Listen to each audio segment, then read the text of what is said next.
I could talk about healing practices that we can do, which Geshe-la's taught over the years, starting with meditating on love. We can meditate on love, we can meditate on compassion, we can meditate on wisdom realizing emptiness, we can meditate on taking and giving, we can meditate on so many things, and all of these activities we understand now, they're healing ourselves, and we can think they're also healing those people around us too. So this is very practical for us, incredibly practical advice. With all these instructions, you can think of yourself as a spiritual healer. A spiritual healer meaning you're concentrating with your mental actions on healing yourself and others of all your inner, outer sicknesses. Okay? So this is going to the root, this is radical, and it's definitely going to cure the illnesses, the sicknesses of ourselves and all living beings. This is really, for me personally, I see this as avoiding the distractions of thinking too much about physical things.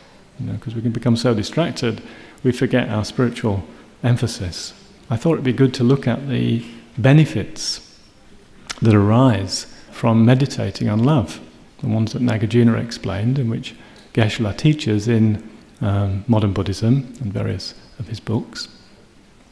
Because there's a very powerful list of benefits, and if we are not convinced about meditating on love being a healing action after this, then we need some healing.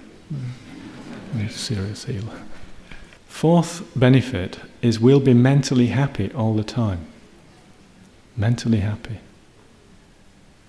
Mentally happy all the time. Doesn't that sound like enlightenment? Very close if it's not enlightenment. This comes through just meditating on love. Fifth one, we shall be physically healthy all the time. Huh? How does that work? Well, you meditate on love and you're physically healthy all the time. Sounds like black magic or something. But if you think about the karma that you're creating, and you think about the effect, the immediate effect on your own mind of having a loving mind towards each and every living being without exception, then how are your physical elements, your four elements, going to be? You're never going to be nervous, you're never going to be depressed, you're never going to worry about anything, because your mind's constantly focused on love for everyone. You want everyone to be happy and reach the pure and everlasting happiness of enlightenment. So what conditions would arise in this body for us to experience physical sickness? None. No conditions coming at all, because our mind is extremely balanced, extremely pure. So if we think about these benefits deeply, we'll see they're absolutely true. Of course they're true because Buddha said them, but this is not good enough for us now. We need to deepen our conviction in these things by using our own reasonings. How come meditating on love makes us physically healthy all the time? Think about that.